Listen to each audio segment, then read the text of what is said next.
Get your daily news fix by listening to The Daily Show with Trevor Noah, Ears Edition. It's like The Daily Show, but for your ears, and studies show ears are great for listening. And who are we to deny science? Trevor Noah and the world's fakest news team tackle the biggest stories in news, politics, and pop culture. Subscribe to The Daily Show with Trevor Noah, Ears Edition for highlights and extended interviews, available Tuesday through Friday mornings on Apple Podcasts or wherever you get your ears on a podcast.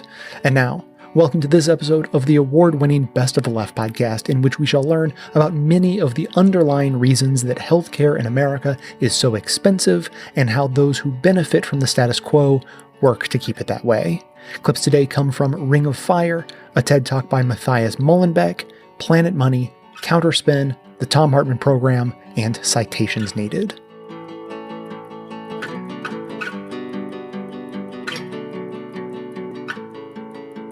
Your latest story is part of a series where you're examining really just questions of waste in the medical industry. Just recap for us some of the big elements of this.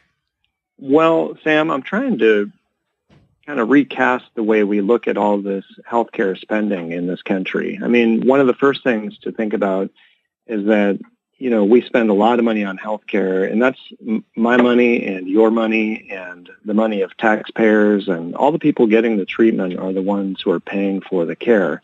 And experts estimate that as much as a third of all the money that we're spending on healthcare is wasted.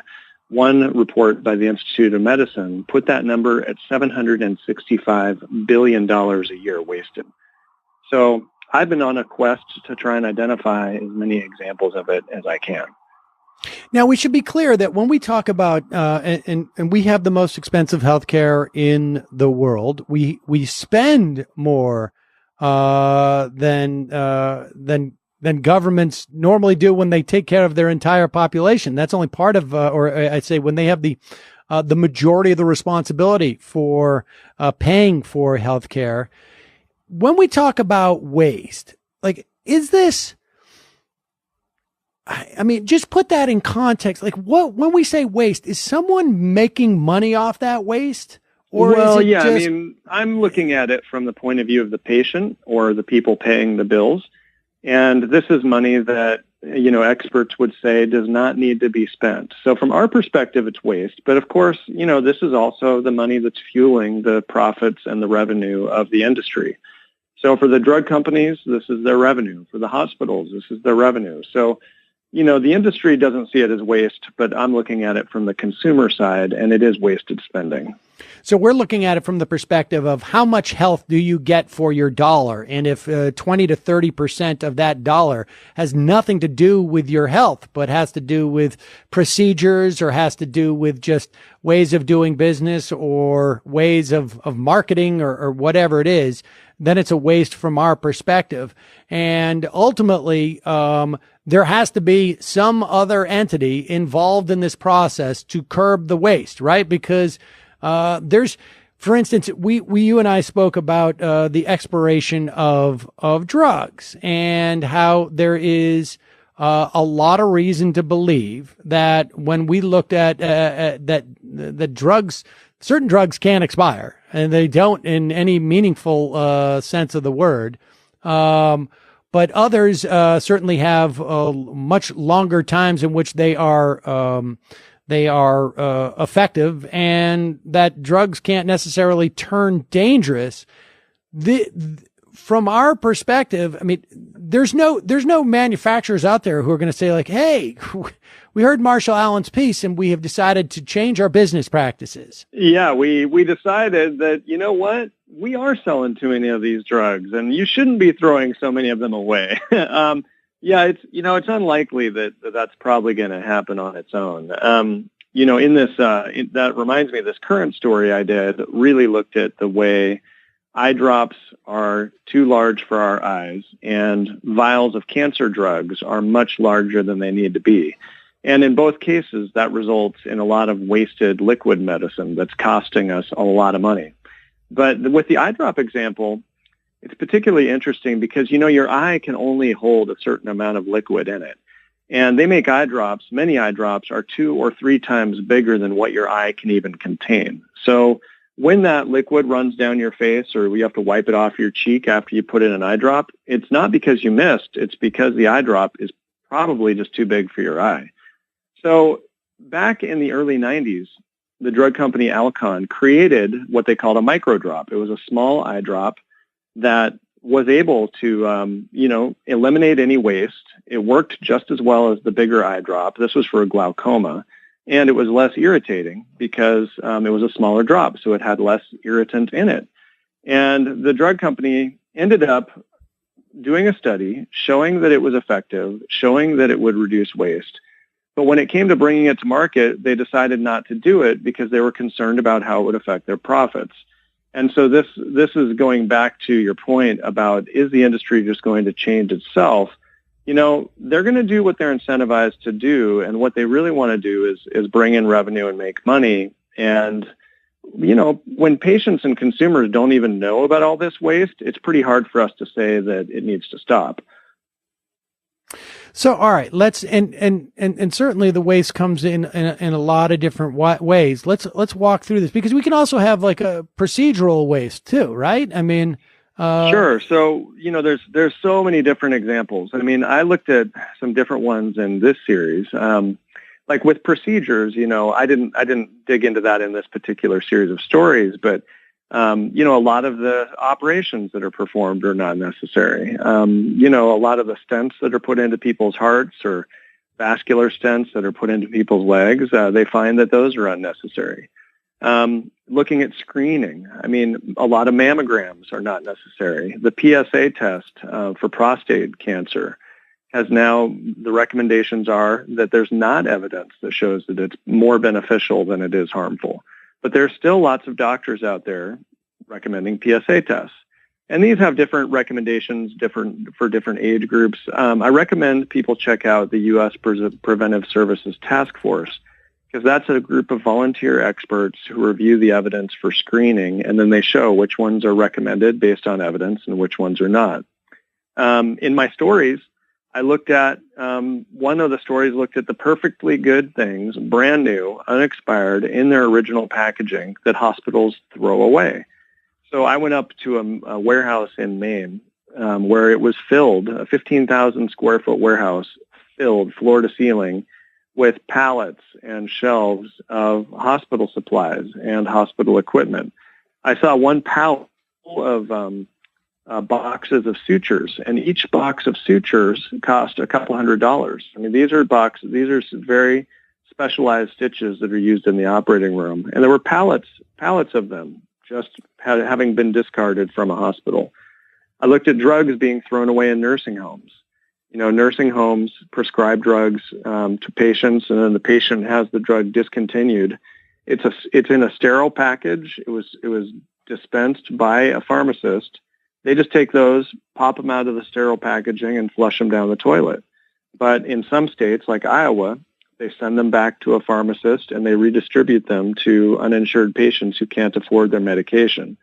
So you look all around us, when you start looking and start asking people, this wasted healthcare spending is everywhere. Let's talk about just briefly about the cancer drug that is a liquid drug that is wasted. Yeah. So in my story, I could have looked at a lot of them, but the one I really looked at is called Herceptin, and Herceptin is mostly used for breast cancer treatment. It's made by a drug company called Genentech.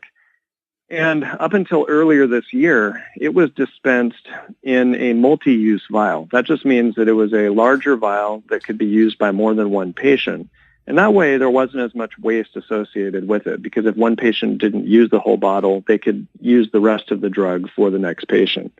Now, this is a really expensive drug. Each milligram of the drug costs about $9, and the typical patient might use 330 milligrams of the drug. So you're looking at a lot of money per treatment for the drug, say around $3,000 per treatment. Right. And they would do a treatment every, say, 21 days. Now, Genentech decided, instead of using the multi-use vial, they would switch and do a single-use vial. And the single-use vial is only 150 milligrams. So I know I'm asking you to do a lot of math here with me, but the point is, if you have a typical patient who uses about 330 milligrams, and they only distribute it in 150 milligram single-use vials, you end up using 450 milligrams, which means 120 milligrams is left over from that patient's treatment, and that drug just gets thrown in the trash can, and that bill for the drug gets sent to the patient. So in a case like that, you're looking at, upwards of around $1,000 worth of waste being billed to the patient just for that single treatment.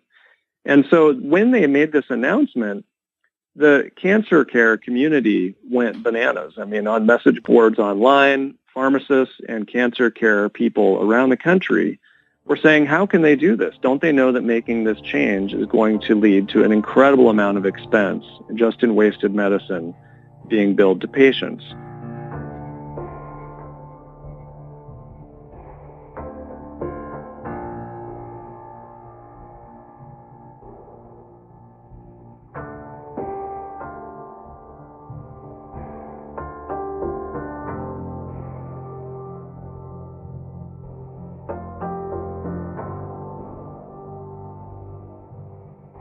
It's 4 a.m. in the morning.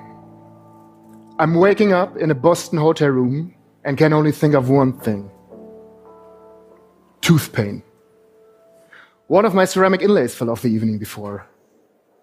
5 hours later, I'm sitting in a dentist's chair, but instead of having a repair of my inlay so that I can get rid of my pain, the dentist pitches me on the advantages of a titanium implant surgery.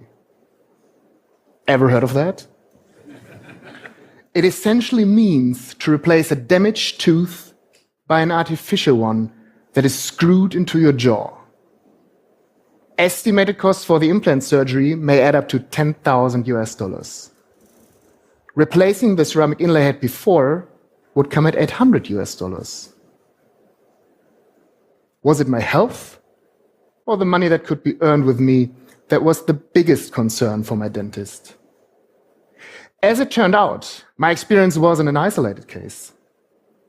A study by an US national newspaper estimated that in the United States, up to 30% of all surgical procedures, including stent and pacemaker implantations, hip replacements, and uterus removals, were conducted although other non-surgical treatment options had not been fully exploited by the physician in charge. Isn't that figure shocking?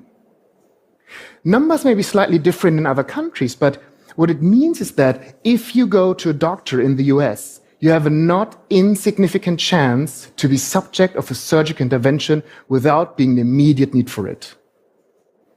Why is this? Why are some practitioners incentivized to run such unnecessary procedures?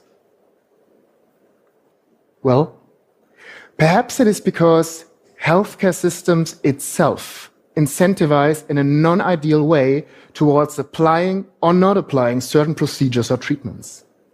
As most healthcare systems reimburse practitioners in a fee-for-service-based fashion on the number and kind of treatments performed, it may be this economic incentive that tempts some practitioners to rather perform high-profit surgical treatments instead of exploring other treatment options. Although certain countries started to implement performance-based reimbursement anchored on quality and efficacy matrix, overall there's very little in today's healthcare systems architecture to incentivize practitioners broadly to actively prevent the appearance of a disease in the first place and to limit the procedures applied to a patient to the most effective options. So how do we fix this? What it may take is a fundamental redesign of our healthcare systems architecture, a complete rethinking of the incentive structure. What we may need is a healthcare system that reimburses practitioners for keeping their customers healthy instead of almost only paying for services once people are already sick. What we may need is a transformation from today's system that largely cares for the sick to a system that cares for the healthy. To change our current sick care approach into a true healthcare approach. It is a paradigm shift from treating people once they have become sick to preserving the health of the healthy before they get sick. This shift may move the focus of all those involved, from doctors to hospitals to pharmaceutical and medical companies, on the product that this industry ultimately sells: health. Imagine the following. What if we redesign our healthcare system into one that does not reimburse practitioners for the actual procedures performed on a patient, but rather reimburses doctors, hospitals, pharmaceutical and medical companies for every day a single individual is kept healthy and doesn't develop a disease? In practical terms, we could, for example, use public money to pay a health fee to an insurance company for every day a single individual is kept healthy and doesn't develop a disease or doesn't require any other form of acute medical intervention. If the individual becomes sick, the insurance company will not receive any further monetary compensation for the medical interventions required to treat the disease of that individual, but they would be obliged to pay for every evidence-based treatment option to return the customer back to health. Once the customer is healthy again, the health fee for that individual will be paid again. In effect, all players in the system are now responsible for keeping their customers healthy, and they're incentivized to avoid any unnecessary medical interventions by simply reducing the number of people that eventually become sick. The more healthy people there are, the less the cost to treat the sick will be, and the higher the economic benefit for all parties being involved in keeping these individuals healthy is. This change of the incentive structure shifts now the attention of the complete healthcare system away from providing isolated and singular treatment options towards a holistic view of what is useful for an individual to stay healthy and live long. Now, to effectively preserve health, people will need to be willing to share their health data on a constant basis so that the healthcare system understands early enough if any assistance with regard to the health is needed. Physical examination, monitoring of lifetime health data, as well as genetic sequencing, cardiometabolic profiling, and imaging-based technologies will allow customers to make, together with health coaches and general practitioners, optimal and science-guided decisions for their diet, their medication, and their physical activity to diminish their unique probability to fall sick of an identified individual high-risk disease. Artificial intelligence-based data analysis and the miniaturization of sensor technologies are already starting to make monitoring of the individual health status possible. Measuring cardiometabolic parameters by devices like this, or the detection of circulating tumor DNA in your bloodstream early on after cancer disease onset are only two examples for such monitoring technologies. Take cancer. One of the biggest problems in certain oncological diseases is that a large number of patients is diagnosed too late to allow them to be cured, although the drugs and treatments that could potentially have cured them are already existing today if the disease had only been detected earlier. New technologies allow now, based on a few milliliters of blood, to detect the presence of circulating tumor DNA and thus the presence of cancer early on in a really convenient manner. The impact that this early stage detection can have may be dramatic. The 5-year survival rate for non-small cell lung cancer when diagnosed at stage 1, which is early, is 49%. The same when diagnosed at stage 4, which is late, is below 1%. Being potentially able to prevent a large number of deaths by something as simple as a blood test for circulating tumor DNA could make certain cancer types a manageable disease, as disease onset can be detected earlier and positive treatment outcomes can likely be increased. In 2012, 50% of all Americans had a single chronic disease, resulting in 86% of the $3 trillion US healthcare budget being spent for treating such chronic diseases. 86%. If new technologies allow now to reduce this 86%, why have healthcare systems not reacted and changed already? Well, a redesign of what today is a sick care system into a true healthcare system that focuses on prevention and behavioral changes requires every actor in the system to change. It requires the political willingness to shift budgets and policies towards prevention and health education to design a new set of financial and non-financial incentives. It requires creating a regulatory framework for the gathering, using, and sharing of personal health data that's at the same time stringent and sensible. It needs doctors, hospitals, insurers, pharmaceutical and medical companies to reframe their approach. And, most important, it can't happen without the willingness and motivation of individuals to change their lifestyle in a sustained way, to prioritize staying healthy in addition to opening up for sharing their health data on a constant basis.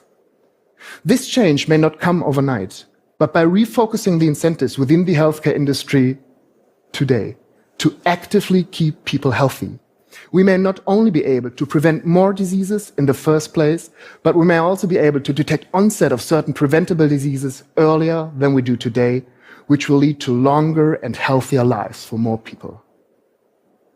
Most of the technologies that we need to initiate that change are already existing today. But this is not the technology question. It is primarily a question of vision and will.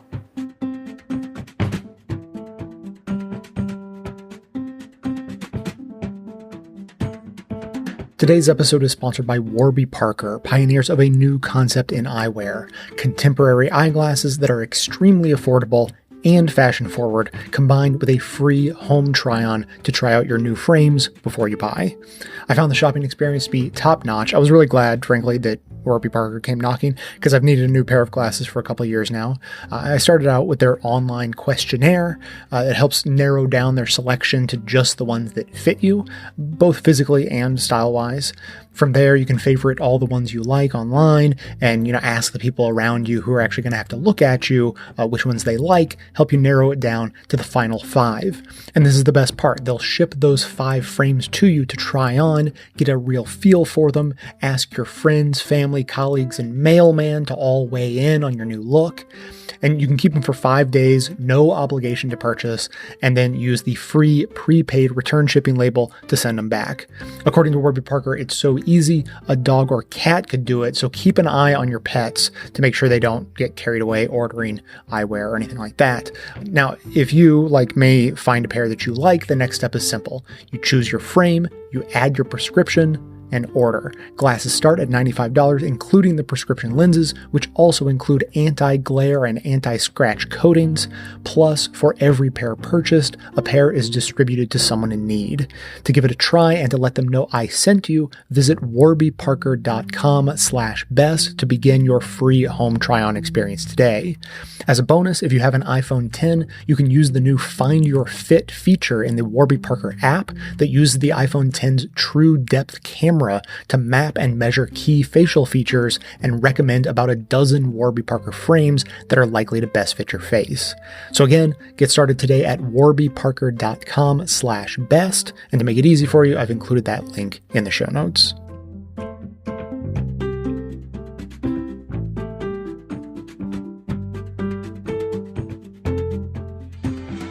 La Crosse, Wisconsin used to be like everywhere in America, awkward and fearful about death. Couples did not go back and forth about cremation versus burial at the dinner table, like they were talking about which movie to see. Neighbors didn't gossip about the one family on the block that had not planned for its demise. The people of La Crosse discuss death right now because one guy decided the town needed to be talking about it. Because if they were not talking about it, he was the one who ended up having to do it. Have these awkward, painful conversations with everyone. This guy's name is Bud Hammis. He works at the local hospital as a medical ethicist, which basically means Bud was the guy who would get called when someone's dad had a stroke and was being kept alive on machines. Bud would sit down with the family and try to help them figure out what to do next. And every time, he says, the discussion was excruciating. Well, you could see it on the face, the anguish, like, you could just, and in the comments that they would made, what do you think Mom would want? I don't know. Did Dad ever say anything to you? I don't know what to do here. And that's why I was called in to help these families at least sort this out as best as they can. The moral distress that these families were suffering was palpable. You could feel it in the room. And that no matter what they decided, they would never have any clarity about whether they made the right decision. The thing that was especially maddening to Bud about these conversations was that they were entirely predictable. Most of the time, the conversation would be about a patient who had been sick for years, who had been coming to the hospital over and over again, sometimes multiple times a week. I found it distressing that we were taking care of patients and not giving them any opportunity to have a voice in their care should they become incapacitated. Take the dialysis center at Gunderson Health Systems, where Bud worked, the hospital. There were 60 people in the dialysis center. Only 2 of the 60 had living wills or advanced directives that specified if they wanted to be kept alive on machines.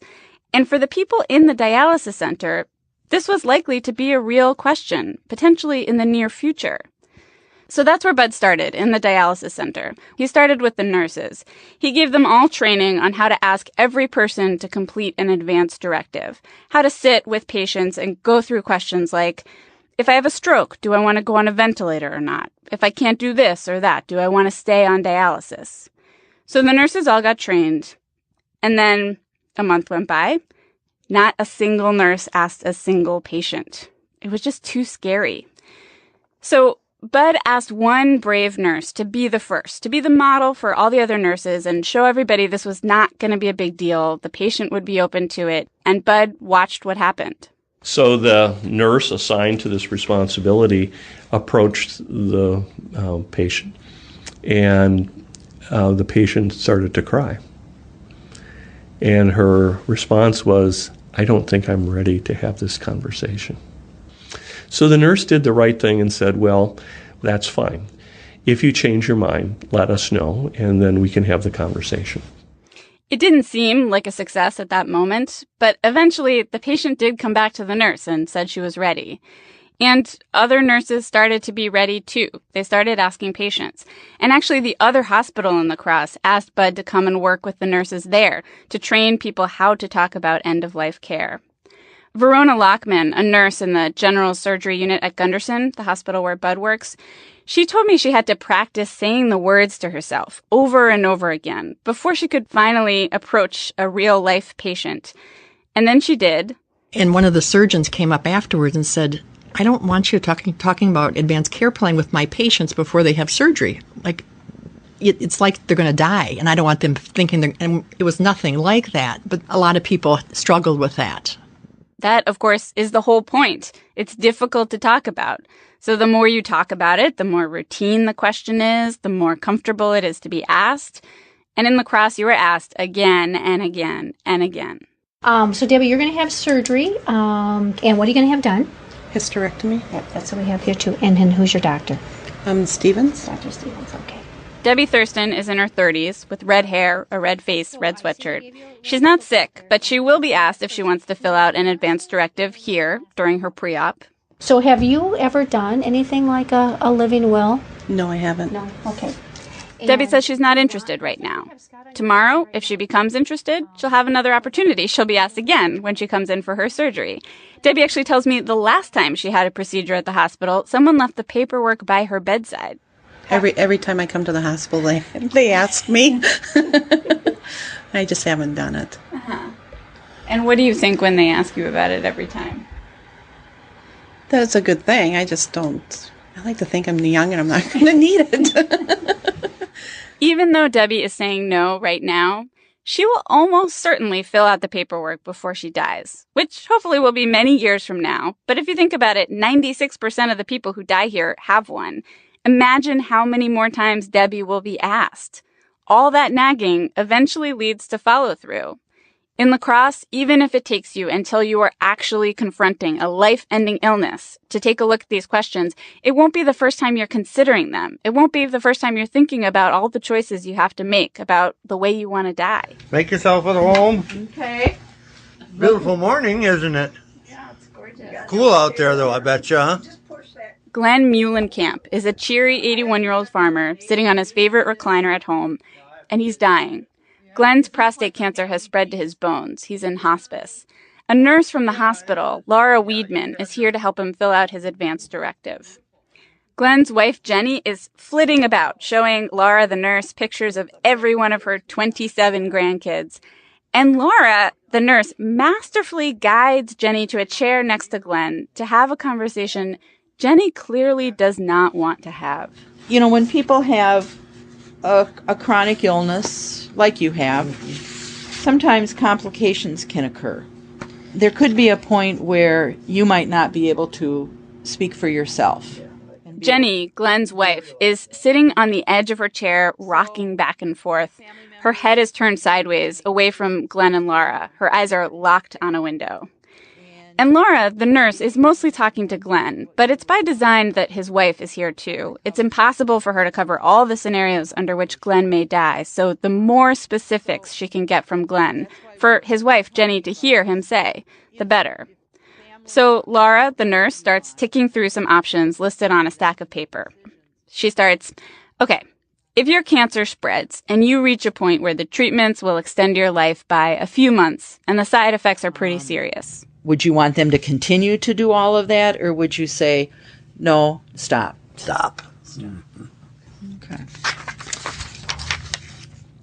If you had a serious complication from your cancer, but you'd probably live through the complication, you would probably not walk again, or you might not be able to talk again, what would you choose them to do? Continue to do everything they possibly can for you? Or would you say, no, stop? I'd say stop. Glenn's wife, Jenny's eyes are still locked on the window. She's still rocking, but she has started silently weeping. Laura, the nurse, puts a hand on Jenny's knee, but forges ahead. Okay, same scenario, she says. You'd survive, but you'd never know who you are. Would you want them to continue to do everything for you, or would you want them to stop? Stop. Because I've seen that where they're just there. They're just there. Yeah. And that's not for you. No. Okay. Jenny, Glenn's wife, actually gets up and walks away at this point. Glenn doesn't stop her, and neither does the nurse, Laura. Have you had enough of this conversation? I just had to get up and see what was going on. Jenny looks around, kind of aimlessly surveying the house. And then she mumbles. It's a big house to keep up. In the other room, the nurse and Glenn finish up the plan for the rest of Glenn's life. No machines, no feeding tubes, no ventilator, no CPR. Stop, stop, stop, stop. There are few places where you'd find this kind of conversation happening regularly. And the conversations actually help explain this other salient fact about lacrosse, something I haven't mentioned yet, but is also very unusual. La Crosse, Wisconsin spends less on healthcare than any other place in the country. That comes from a group of researchers at Dartmouth College. They study the huge variation in healthcare spending between what Miami spends versus Grand Junction, Colorado. Miami's at the top.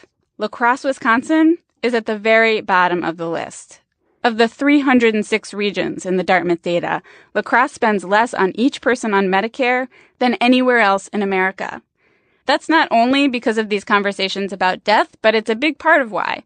1/4 of healthcare spending is on the last year of life, and planning for death saves money.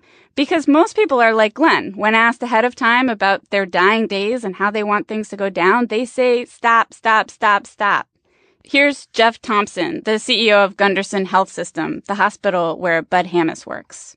It turns out that if you allow patients to choose and direct their care, and that you share that information with their families, then often they choose a course that is much less expensive than if people just had to guess.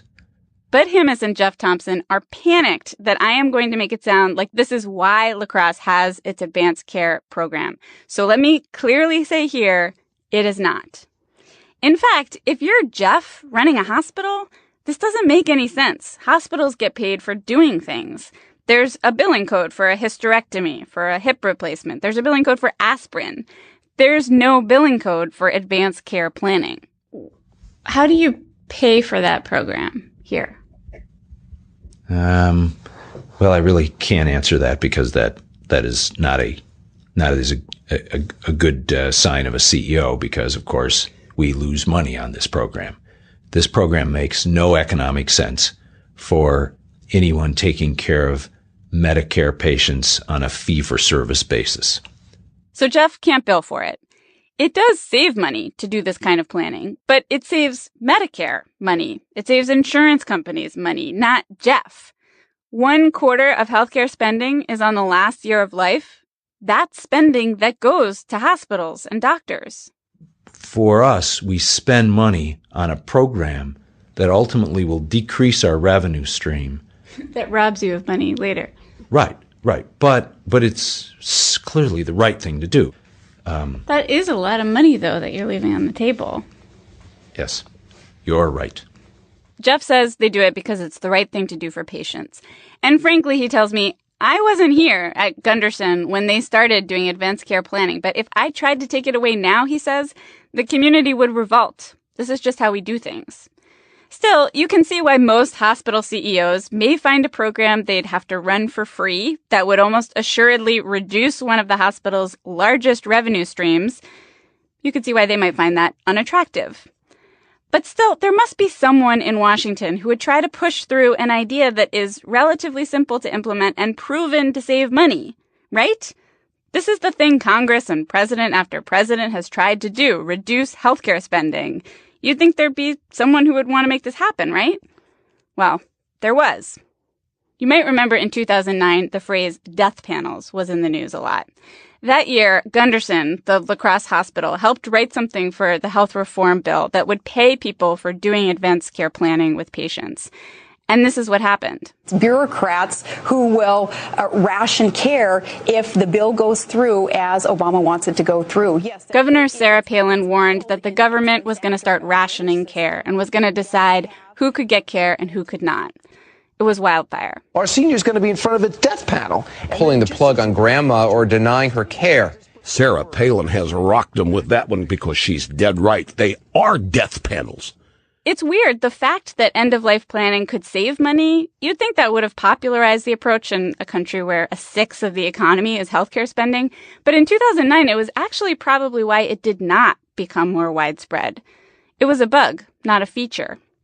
Healthcare reform passed without the death panels that were not really death panels, whatever death panels actually means.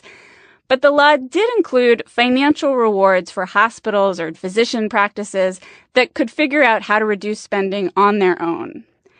So a lot of them are naturally turning to La Crosse, trying to figure out what they're doing. And they're reaching out to Bud Hammis to ask him, how do we get people to plan for death? We can hardly handle the calls coming in. Bud told me when he first started this in La Crosse in the 1990s in the dialysis center, he thought it'd take a year maybe to get it set up and started in the region, and then maybe a few more years for it to spread throughout the country. 20 years later, Bud is putting off retirement because he's pretty sure this is the moment. This is when it's finally going to happen.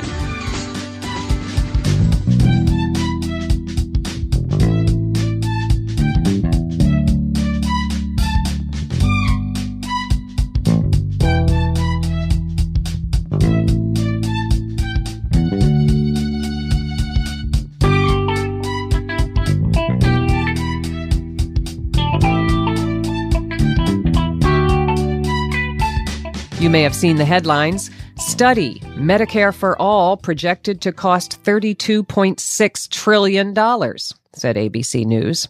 CBS News elaborated. Study, Medicare for All plan touted by Bernie Sanders would cost $32.6 trillion.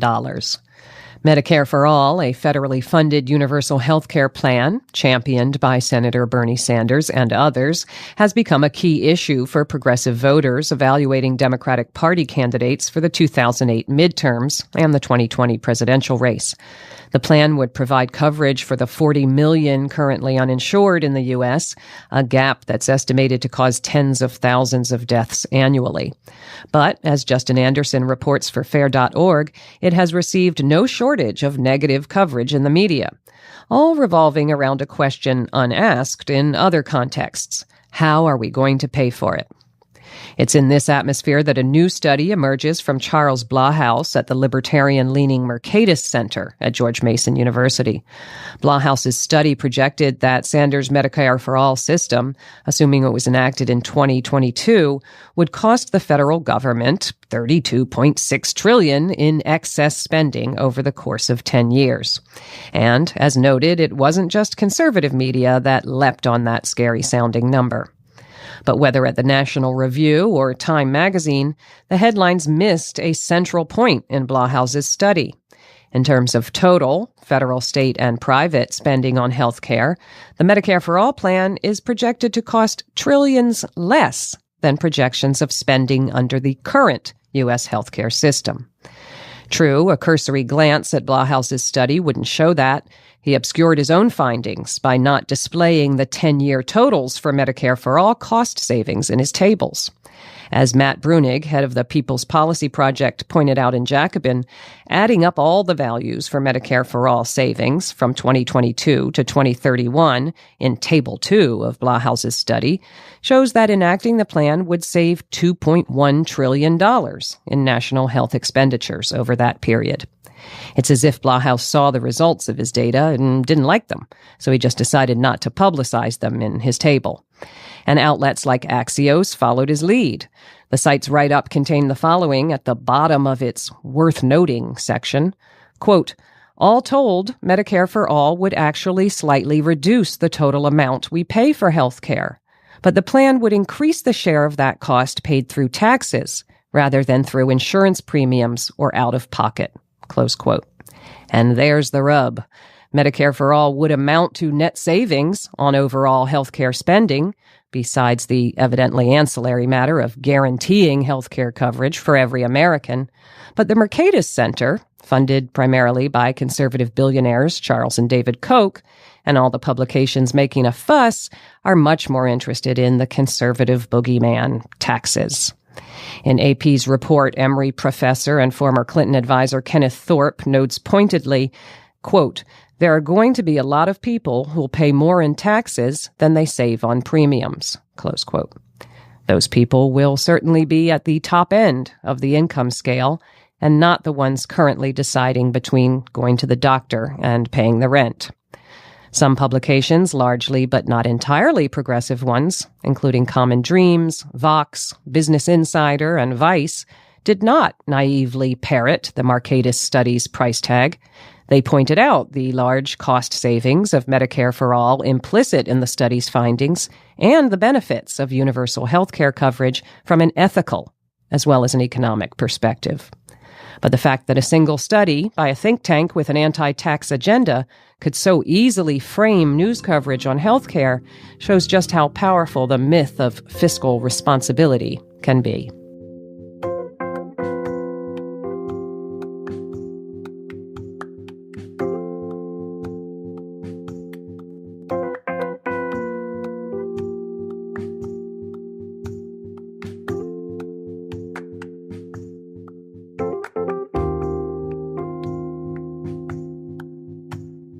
On the line with us is Wendell Potter. Wendell is a former health insurance executive, the author of Deadly Spin and Nation on the Take, two great books. And his latest project is Tarbell, TARBELL.org, which is a website that examines the impact of money in politics on millions of Americans.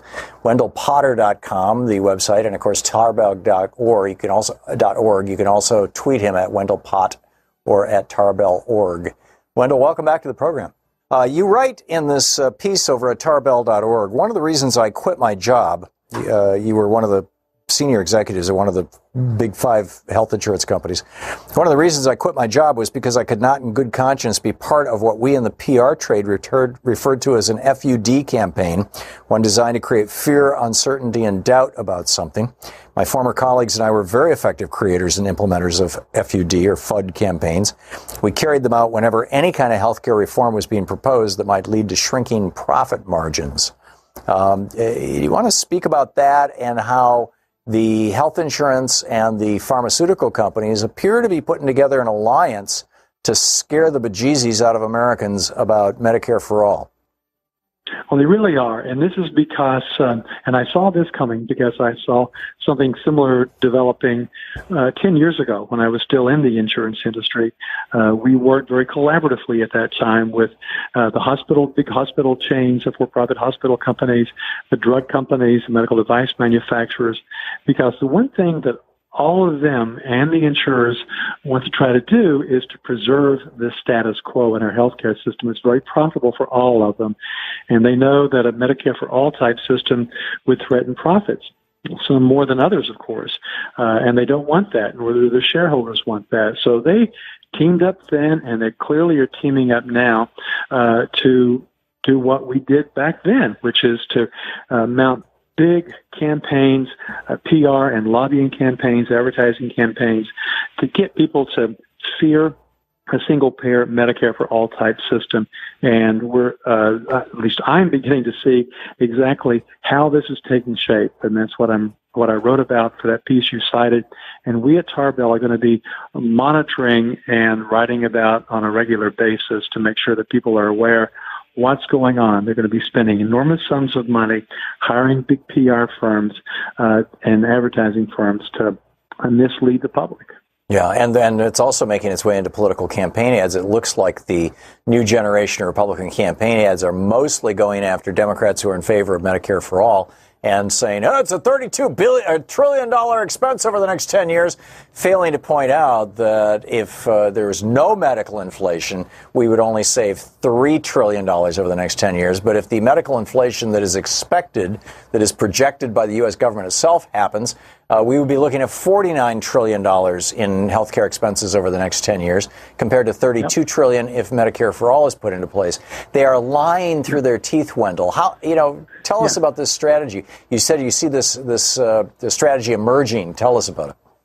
Yeah, a big part of it is using numbers, just like you cited, using it's very selective disclosure of data. I wrote about this study that was done by this organization, the so-called think tank called the Mercatus Center. It's gotten a lot of its funding from the Koch brothers, and it had as its lead number, and they knew this, that would get headlines, that a Medicare for all system would cost $32.6 trillion. We had to read even below that to find out they're talking about over 10 years. They do not disclose or consider how much of the status quo, if we stick with the status quo, how much we would be paying in 10 years. And it's going to be extraordinary.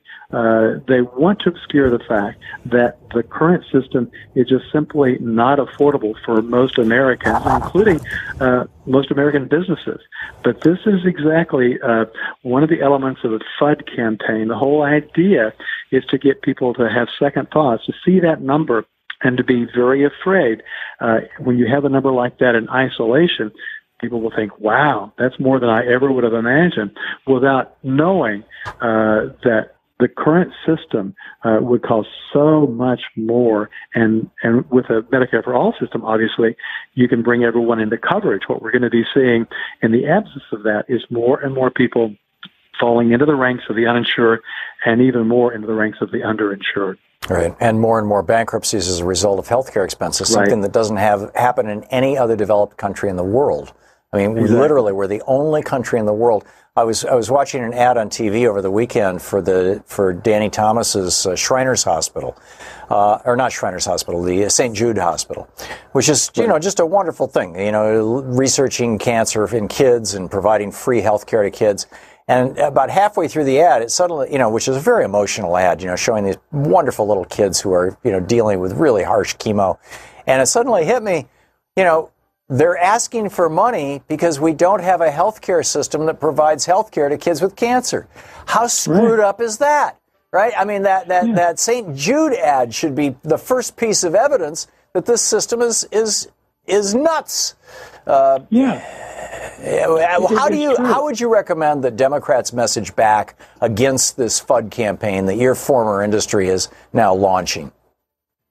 You have to fight back in a similar way. Not that you would try to mislead people, but you've got to help people understand the real situation that a lot of people are in. And that's one of the things that we're going to be doing at Tarbell, is helping people understand this could happen to you. You may think today that you've got good employer-sponsored coverage, but what happens if you're laid off? What happens if you get in a serious accident and can no longer work? What happens if someone you know just can't afford to pay the premiums for a healthcare policy? And it happens to people every single day. And so I think you've got to, first of all, anticipate what they're doing, calling them out. And regrettably, there aren't many in the mainstream media that's paying a bit of attention to this. One of our stories, by the way, later this week, will be looking at all the money that insurers and hospital companies and drug companies are pouring into the campaigns of Democrats to try to elect Democrats that will be friendly to them to help them maintain the status quo. They anticipate that there could be a blue wave coming, and they want to ride it. They want to control it as best they can. They want to catch it. And they know that their chances of maintaining the status quo is enhanced if they can put money into the campaign coffers of a lot of these candidates. And the DCCC, the Democratic Congressional Campaign Committee, and other organizations are very complicit in this, and as our reporting will show this week.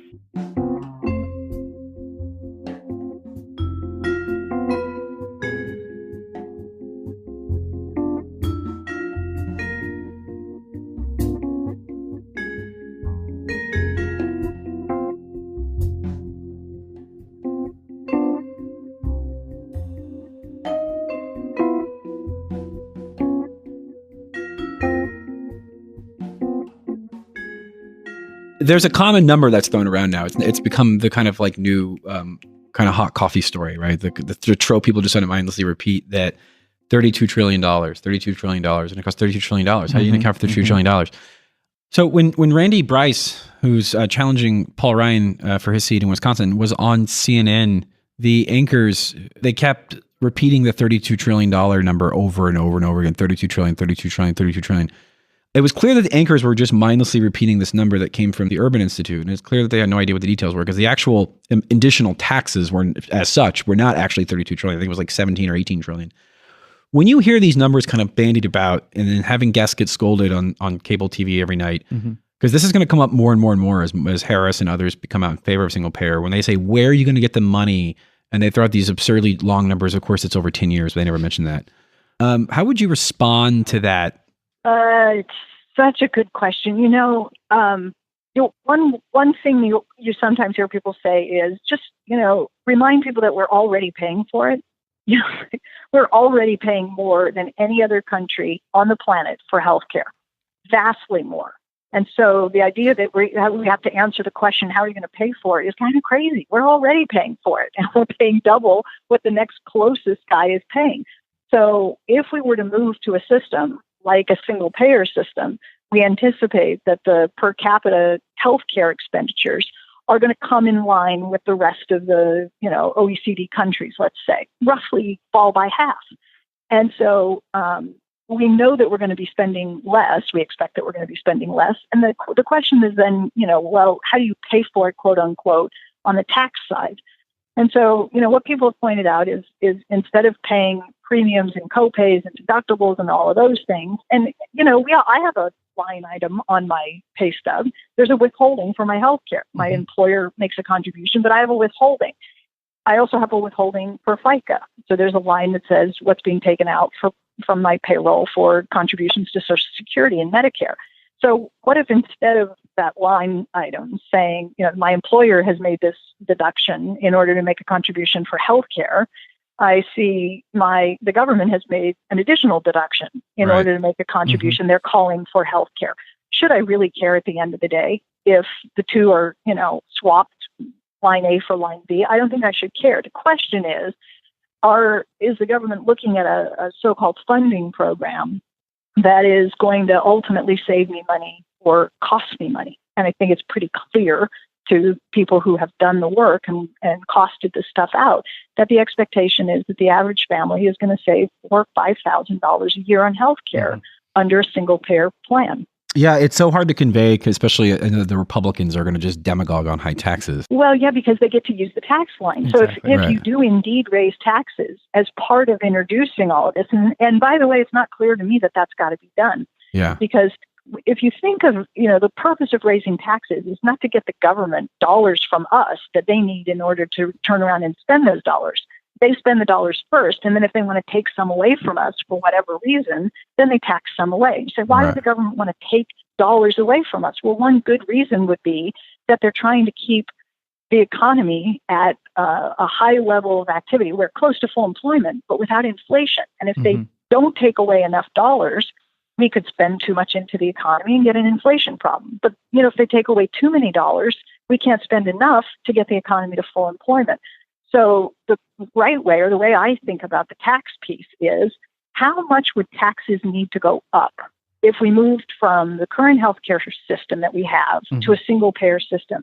And it's not clear to me that taxes need to go up because we have no idea. Nobody has actually looked at this and said, suppose that, we downsize the insurance industry so much as we transition to a single payer that there are massive job losses and dislocations in the economy. We're going to lose a lot of people who are currently working in the insurance industry, doing other things for healthcare administratively and so forth.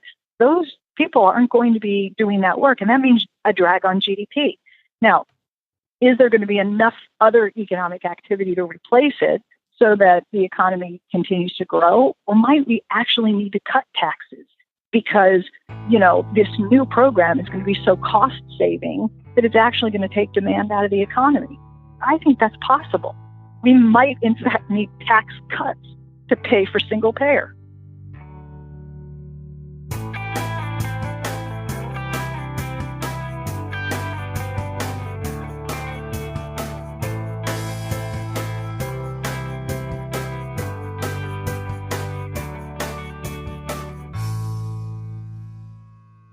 We've just heard clips today, starting with Ring of Fire, talking with journalist Marshall Allen about systemic wastefulness in the healthcare system intended to drive profits.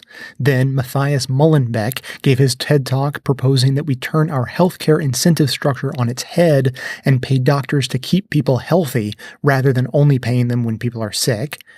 Planet Money explained the emotional and fiscal benefits of guided end-of-life planning.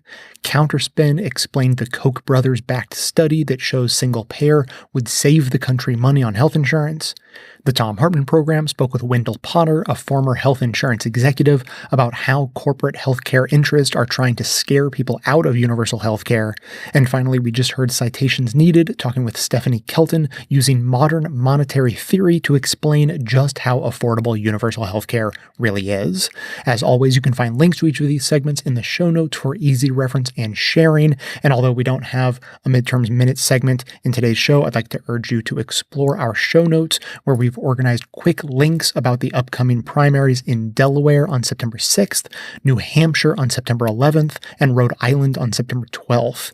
Our notes include spotlights on the races and links to help you support the progressive candidates in all of these primaries, so be sure to check them out. I also want to note that New York is having its state-level office primaries on September 13th, and that will include the Democratic gubernatorial primary race between incumbent Governor Andrew Cuomo and his challenger, Justice Democrat Cynthia Nixon. Now, to finish up the show, I have one bonus clip for you actually to share. This is a clip I found while doing the research for today's show. It doesn't really fit with the rest of the show. I wouldn't say it qualifies as best of the left material, but I think it's very instructive and interesting, so I wanted to include it here at the end. Now, when listening to people talk about healthcare, especially those who have been in favor of universal healthcare for a very long time, it's not surprising to come across a handful of people, or more than a handful of people, who will complain about the likes of Vox and Ezra Klein in particular. Now, I listen to Ezra Klein's podcast. I use clips on the show. I think he has interesting guests. I don't really follow what he writes. I know very little about his personal opinions about things, but apparently he has been a sort of a staunch middle of the road. We should improve on Obamacare, and universal health care is sort of pie in the sky. Like, I'm getting that third hand, but the rumor on the street is that that's basically their position. Ezra Klein is sort of the figurehead of that state of mind in the Vox universe and all the Washington establishment thinking that surrounds it. And an interesting analysis I came across when researching today's show is the idea that that kind of thinking, putting that mentality out into the media ethos, actually helps that theory come true. If you put out the idea that universal healthcare is pie in the sky and can never happen, it convinces other people, well, I guess it's probably pie in the sky and it probably won't ever happen, so I guess I won't push for it either. Whereas the reverse can also be true. If you get enough people saying that universal healthcare is totally doable, it convinces more people that it's actually possible, which creates a snowball effect. And then it really becomes within the realm of possibility. You know, we've been talking more than once in recent episodes about the Overton window, how it works, what it is, and what moves it, strategies about moving it on purpose. And healthcare right now is clearly the issue where you can watch the Overton window move in real time. So this clip I have for you is from a podcast produced by Vox. To be clear, Ezra Klein is not in this conversation, as far as I can tell or remember. He's not in this episode, so he's not the one talking, but someone who is very much in that same vein of thinking is talking. And what he says, as I said, only it qualifies as best of the left analysis, but to hear someone who clearly comes from the centrist line of thinking about promoting and preserving Obamacare and really putting off the idea of single payer and watching them explain their transition, I think is really interesting and brings a lot of hope, frankly, to people like me who have just been waiting for the rest of the country to catch up to where I've been for years and years. What is the end game on healthcare, right?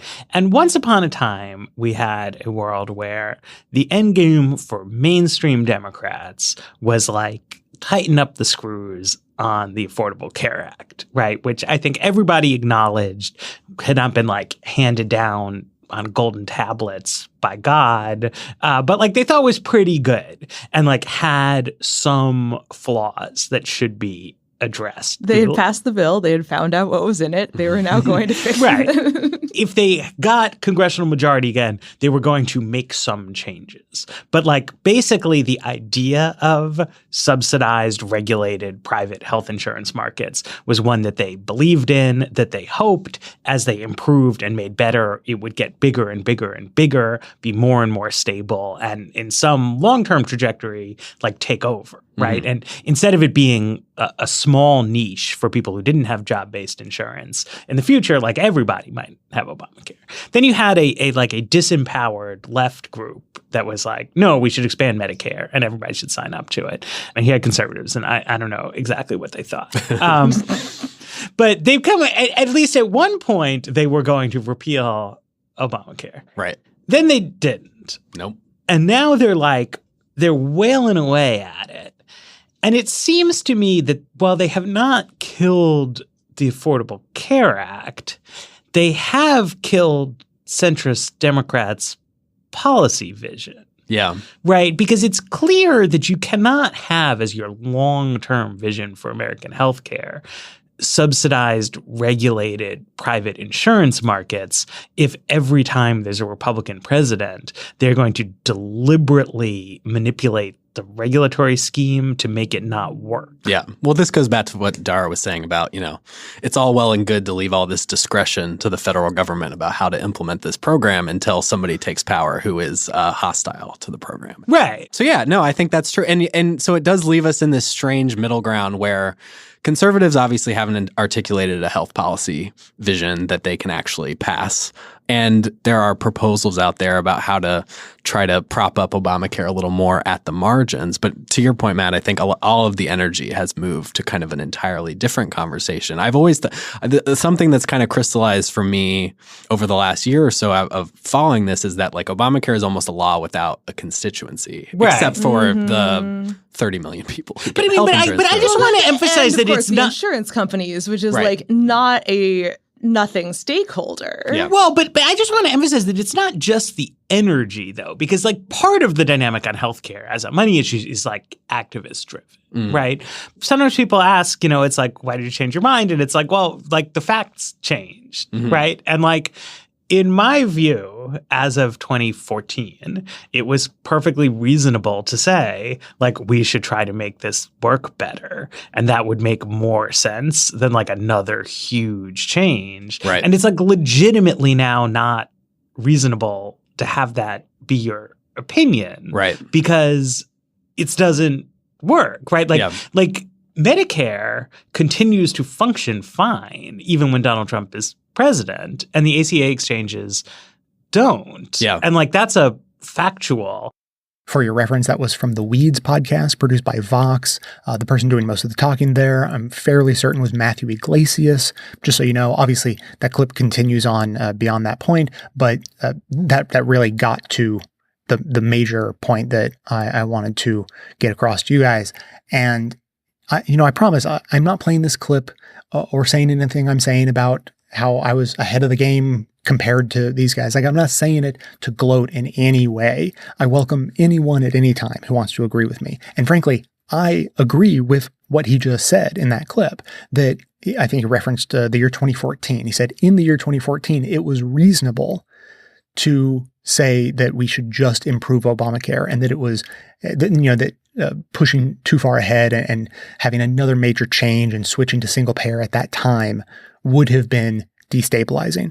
I agree with the point he is making. That was a reasonable position to have in 2014. It's not the position I held at the time, but for anyone who did have that position, I could have a very friendly disagreement with them and very much understand where they were coming from, very much understand the concern about destabilizing, understand the concern about the potential for blowback when you try to move things too far too fast, and people, they freak out a little bit when things start shifting too much. So I agree that was a reasonable position, and it is fantastic to hear someone like that say that now it is just simply not reasonable to hold that position anymore, primarily because of the facts on the ground, because you can just watch what happens when Republicans get in control of a system, a set of legislation that is dependent on the government being good actors. This is one of the core reasons why I am in favor of universal programs that can't be tinkered with in the same way. And Obamacare was a Rube Goldberg machine. It was just screaming to be tinkered with from a million different angles in a million different ways. And when people come in who don't want that system to work, of course they're going to tinker with it. And I think someone referred to the Republicans and Obamacare as playing a game of Jenga, where they just take out piece by piece until the whole thing is ultimately going to collapse. So I find that little discussion there really telling, as I said, about the Overton window. Like, you can just watch the Overton window shifting, looking at healthcare. It's the clearest example. And so the question I have for you guys, because we have a whole range of people who listen to this show, obviously. Lots of people have been in favor of single payer for a really long time. But a lot of people, I am sure, are exactly as he just described. People who thought, no, Obamacare is fine. Let's just shore it up. Let's improve it. Doing any other kind of major change will be destabilizing, or it's too expensive, or it's pie in the sky. It couldn't pass anyways, so don't bother advocating for it. There are lots of very reasonable reasons people could have had for being very doubtful of single payer in the past. And so I am very curious if you are one of those people who was not in favor of single payer, like even if you like the idea in principle, if you just thought, well, I'm not going to push for it because it can't happen, it's not going to pass, so let's just try to get what we can get. If you're just a realist, a political pragmatist, and for that reason, you didn't want to push for single payer, if that was your position and you have shifted, if you are one of the people who has shifted along with the Overton window, part of the snowball that is building as one system, it becomes clear cannot be sustained, and all of the energy is shifting to something else that is universal and fundamentally more stable because of that. If you are coming over, I would love to hear from you and just get your thoughts. As I said, I welcome anyone at any time. No judgment in any way, but whether it's on healthcare or really any other aspect of what could loosely be referred to as the Bernie agenda from 2016. If you're doubtful of any of those things, and as the window is shifting, if you are shifting, I would love to hear from you. As I said, it's a very exciting moment when the Overton window starts catching up with you. And frankly, any discussion about single payer or people changing their minds just helps that momentum build further. So if you're in that camp, I would love to hear your thoughts, just to get some insight into that process, that transition. This is why I found that clip interesting, because he was describing his transition. And so if you have sort of a similar story or a totally different story, it'd be great to hear. So as always, keep the comments coming in. You can call in at 202-999-3991 to share your story, ask questions, give comments, or whatever. That's going to be it for today. Thanks to everyone for listening. Thanks to those who support the show by becoming a member or making donations of any size at patreon.com/bestoftheleft. That is absolutely how the program survives. Of course, everyone can support the show just by telling everyone you know about it and leaving us glowing reviews on Apple Podcasts and Facebook to help others find the show. For details on the show itself, including links to all of the sources and music used in this and every episode, all that information can always be found in the show notes on the blog and likely right on the device you're using to listen. So coming to you from far outside the conventional wisdom of Washington, D.C., my name is Jay, and this has been the Best of the Left podcast, coming to you every Tuesday and Friday, thanks entirely to the members and donors to the show from bestoftheleft.com.